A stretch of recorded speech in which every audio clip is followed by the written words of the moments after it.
And welcome to episode 76 of the Average Marks Pro Wrestling Podcast. We're broadcasting live from the Collar and Elbow Studios. If we get struck by lightning again, Patrick's stuff may be fried completely and we may go off. Let's hope that doesn't happen because we did get struck approximately, 15, 20 minutes ago. Yeah. So, if we go off for any particular reason, that is why. But I think we should be good. We should be good. The fact that we got struck and the stuff is still working, considering some other things in our building are not working at the moment, but we're good now. So hopefully we stay good. Right, and with that being the Collar and Elbow Studio, that means you can get 10% off your order at collarandelbowbrand.com. They're always running sales, plus you get the 10% on top of the sale, so it's always a great deal. And you help support your boys because every time we make a sale with our promo code, one word, no spaces, The Average Marks, they kick a little bit back to your boys. So it's a great way to get a really cool shirt or a hat or a Letterman jacket. Support Al Snow, support your boys. It's a win-win. You get a discount 10% off with our promo code, The Average Marks, one word, no spaces. Follow us on Twitter, Facebook, and Twitch at The Average Marks.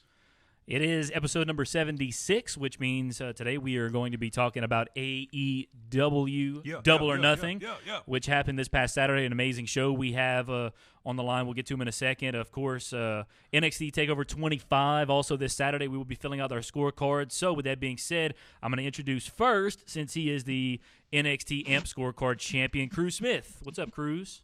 What up? Cruz won the NXT title belt. It was back at NXT Takeover New York, correct? You won it?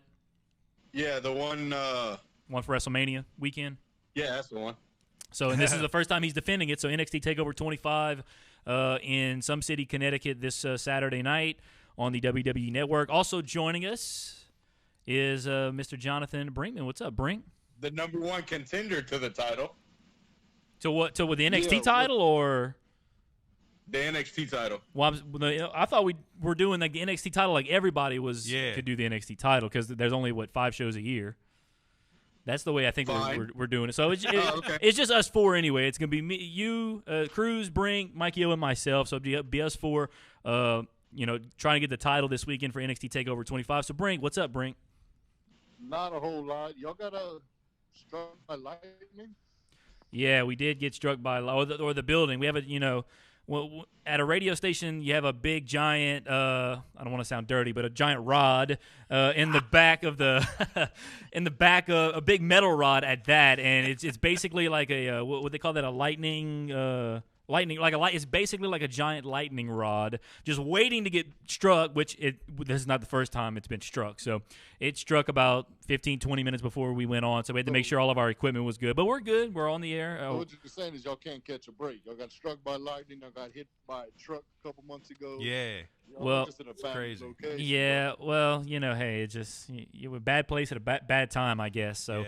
But we are good here. We're getting ready to talk AEW Double or Nothing because I don't want to try to say AE Double or Nothing like I did a couple of times last week. That happened on Saturday, and, of course, we'll get to our NXT TakeOver scorecards, which you can get from our Facebook page at The Average Mark. So be sure to go download that right now. You can pause the podcast and get ready to play along with us as we can fill those out coming up later on in the show. But first, we're going to talk about what the wrestling world is buzzing about, and that is AEW Double or Nothing, the premier show for Double or Nothing. And the way we're going to do this, I guess, we're just going to go down. And first of all, I'm going to say Cruz won the Double or Nothing scorecard. You scored 59. Is that right, Cruz? Something like that. 59. Mike Yo had 56. I had 55, and Brink had 42. So it was a great show nonetheless. And I tell you what. A lot of excitement from the show, a lot of excitement about where it's going, a lot of surprises at the show. And the way we're going to do this is we're going to start talking. We're going to basically just go down the card and get your reactions and just kind of maybe, skim over some of the less important stuff. But I think everything in the show had some importance to it. So we're going to start with, of course, the Dark Casino Battle Royal. That had a lot of importance to it, as the winner of the Battle Royal or Battle Royale, however you want to say it, would receive a future AEW World Championship match against the winner of Kenny Omega and Chris Jericho, which was the main event of the show. And, of course, you had First of all, you had the 21st entry was a little bit of a surprise unless you're Cruz Smith because he called it. It was Adam Hangman Page. And the second I seen Hangman Page come out, my thought was, crap, Cruz is gonna win the scorecard. Like, it's already, after the first match, Cruz, whenever you watched it, what was your, I think I know what your reaction was when Adam Hangman Page came out, but tell us, what was your reaction whenever Adam Hangman Page came out as the number 21 entrant? When they were like, the Joker card, and then I heard the first two notes of Hangman's theme. Like, I was surprised everyone in the crowd didn't go wild at that point, but I guess they didn't exactly know Hangman's theme. But first two notes of the Hangman theme, I get up and I go, yes, take that. Dude, I popped harder for Cruz than the fact that Hangman was coming in as the Joker.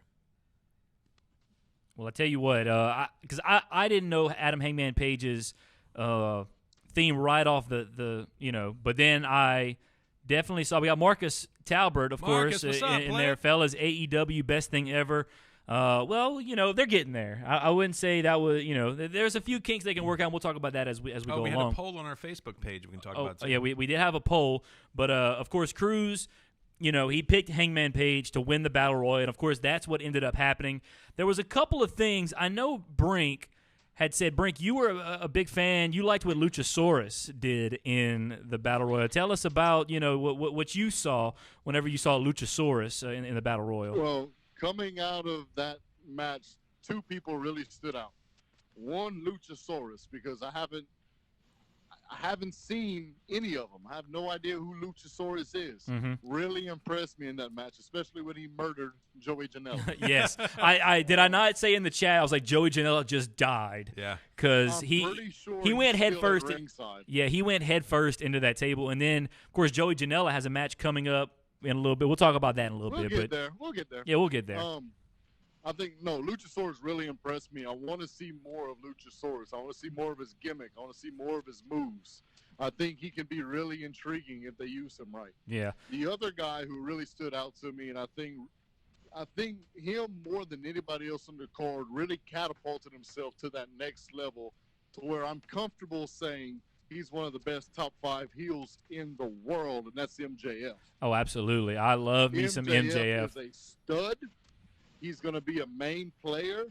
He's got that cocky arrogance. If you would mix heel Miz and Del Rio, he's that heel that nobody likes, and that's the perfect heel in pro wrestling. He's not a cool heel. He's not a heel that people's going to cheer. He's a heel that gets legitimate heat. Yeah. And that's freaking awesome.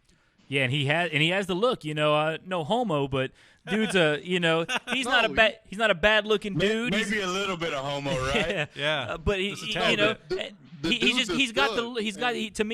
look. He has, like you were comparing him to Miz. Miz to me has the it factor. I feel like MJF is one of those guys that has the it factor. The dude. And you know what the craziest thing about it? He's 23 years old. Very young, freaking young. Very young guy. He knows how to work the mic. He knows how to get heat from the crowd. I don't know if someone else was writing his scripts for him because there was a segment later in the night with MJF interrupting the AEW title presentation, and to me, just a lights out performance from MJF, just top to bottom. I was very impressed. He's, in my opinion, easily the number 2 heel in AEW right now behind Jericho. And if Jericho wasn't there, MJF would be easily.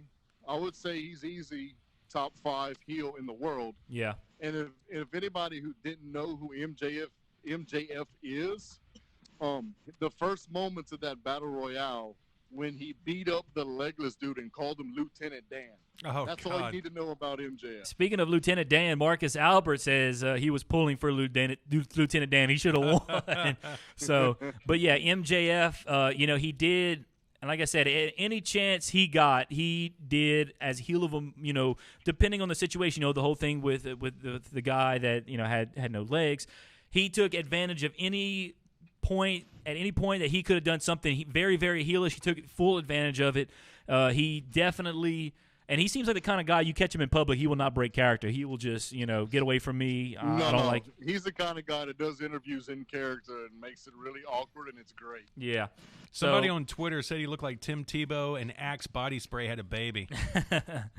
But I tell you what, he impressed me. I'm a big, even though I shouldn't because he's a heel, but I'm a big fan coming out of Double or Nothing.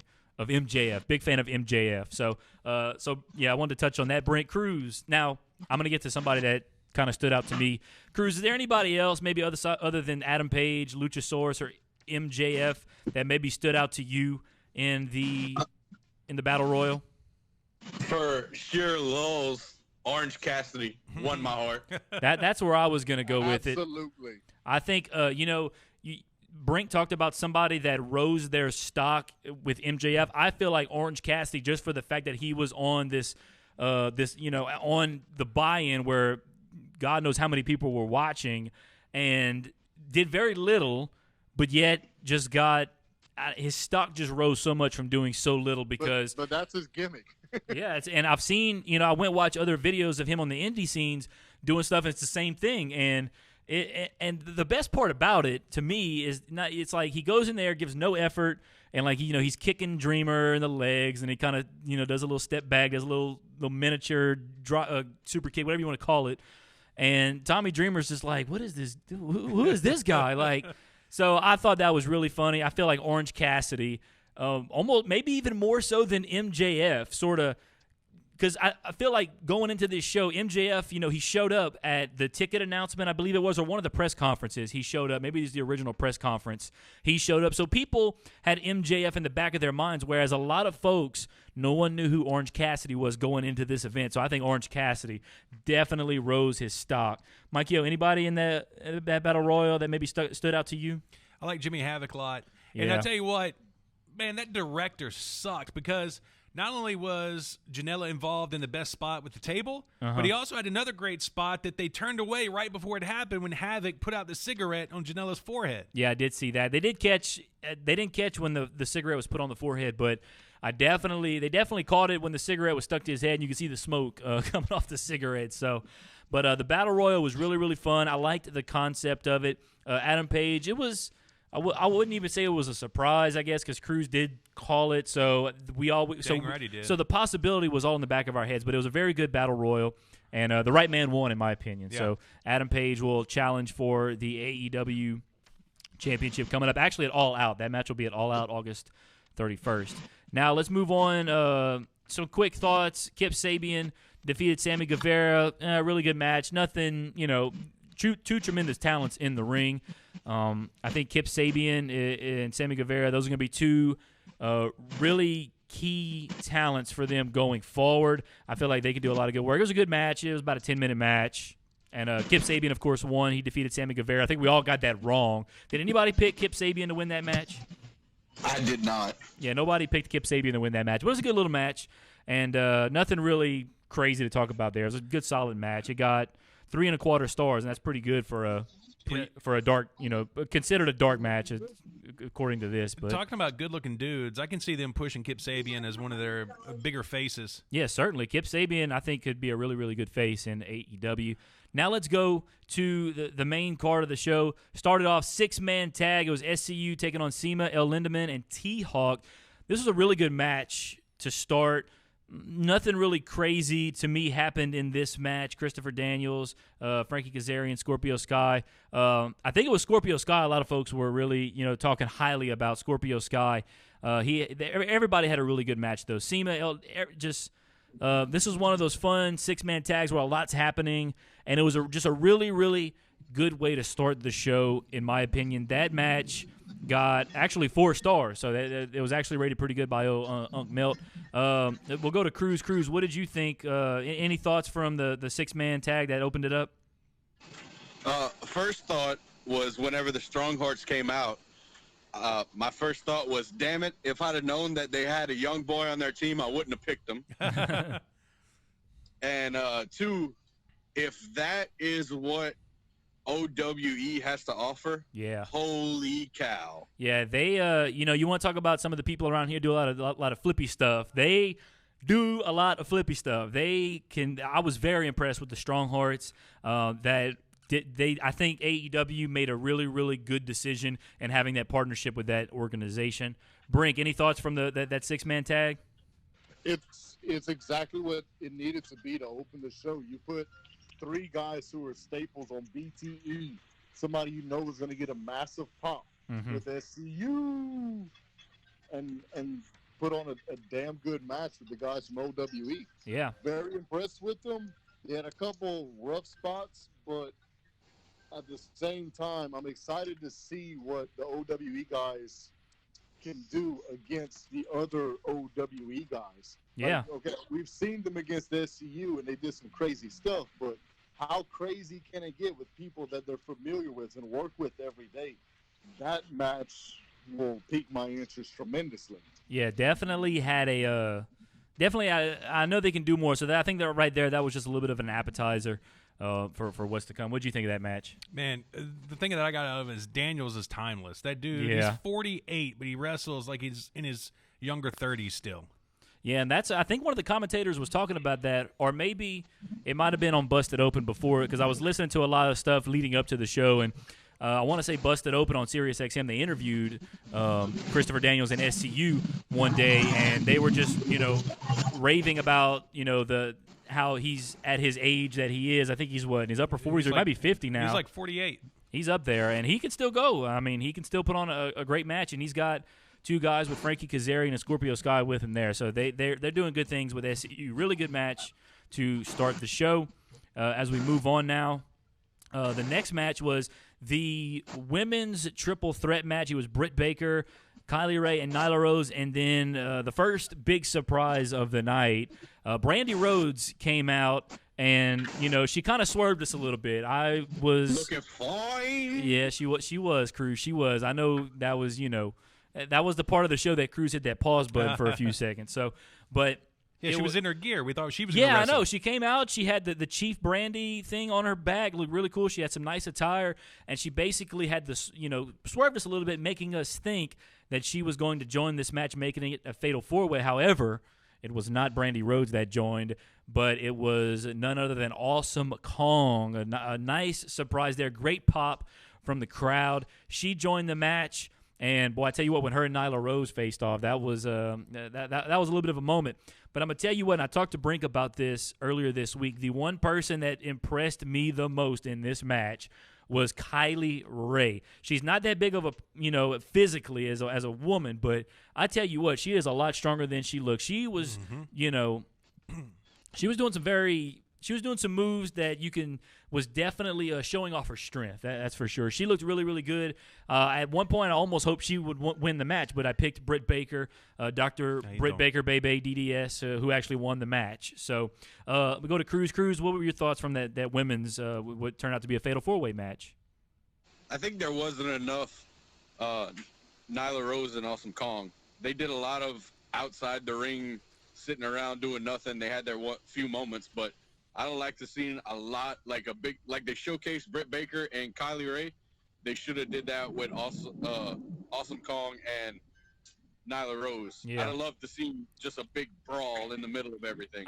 I guarantee you, if I don't know if Awesome Kong has signed a full-time deal with AEW or not. I know Nyla Rose has. Is, So, then if that's the case, expect one-on-one Nyla Rose, Awesome Kong, if not in the near future, somewhere down the line. I think they just wanted to maybe give us a little bit of a teaser, a little bit of appetizer, because we know we're going to get that somewhere down the line. So, Brink, I see you nodding your head over there like you rocking out. Any thoughts to that or the match in general? Everything that I wanted to say, you just said, so thank you.